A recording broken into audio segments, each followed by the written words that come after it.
the 2011 competition was Design for Fun, offering students a chance to set their own parameters and be guided by their interpretation of fun. At the final judging of the 2011 event, competition chairman Richard Brown explained a little more on what the judges were looking for. We're looking for originality, but most important is adherence to the brief. Adherence to the brief is important. It shows that the students thought about what they're presenting, they've thought about their materials, and they've thought about how they're going to deliver it to us, which is key to their success. 6 candidates made it through to the 2011 finals from universities across the UK, but before judging could commence, each finalist was asked to present their design and the motivation behind it. I took part in this competition as a module for my second year at university. Yeah, and now I feel it's really a great opportunity to study further about materials and processes, which is one of the most important abilities as a practical designer, I think, yeah. And this is a way to prove myself, isn't it? So I think it's one of the most ideal way to prove myself, yeah. I found out about the competition through one of my lecturers, Matt Archer. He thought it would be suitable sort of for my skill set. It's with emphasis on the kind of fun side of design. I felt I could probably bring something to the table with that. This sort of idea I'd had sort of brewing. It was just a matter of kind of resolving it and getting it to a sort of tighter resolution really for the competition. I realized that this kind of competition is very challenging because it's always about the plastic, and you know, like many people think about the plastic in the negative way, like it's bad to the world. So it's kind of challenge, and I would like to prove that we can fix that by the design of the plastic.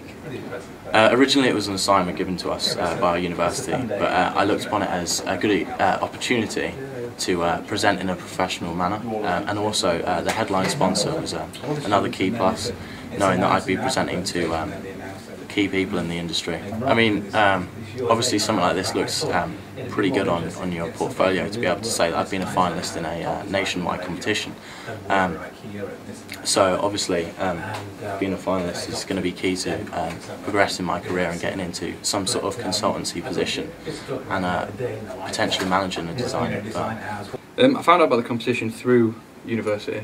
I actually based one of my projects for my final year on the brief set by this competition, so I did sort of kill 2 birds on stone. So I was trying to sort of please the university and also make sure that I'm tying in all the right things for the brief. It's just to have a bit of sort of acknowledgement of a product that you've worked on, whether it's in manufacture or not, like just for it to be some sort of credit and sort of publicity is always good. I first saw the competition on the university's website. Yeah, I entered it because it was a good opportunity for me. I saw I could apply myself to this particular competition quite well, so I just sort of went for it, and I quite like the idea that it was for design innovation in plastics, and plastic product would be quite interesting to do. So that's why I went down this route. What I'm doing is I'm sort of setting up myself sort of freelance and doing a lot of work via that means. So hopefully one day I want to run my own sort of design consultancy. So maybe this will be a way into that. Following the presentations, the judging panel will now break to consider who will be named the 2011 Design Innovation in Plastics Award winner and receive a placement at Bayer Material Science in Germany. I think it's important that the tutors understand what the judges are looking for. If they're in doubt, there's the mechanism to feedback and ask questions.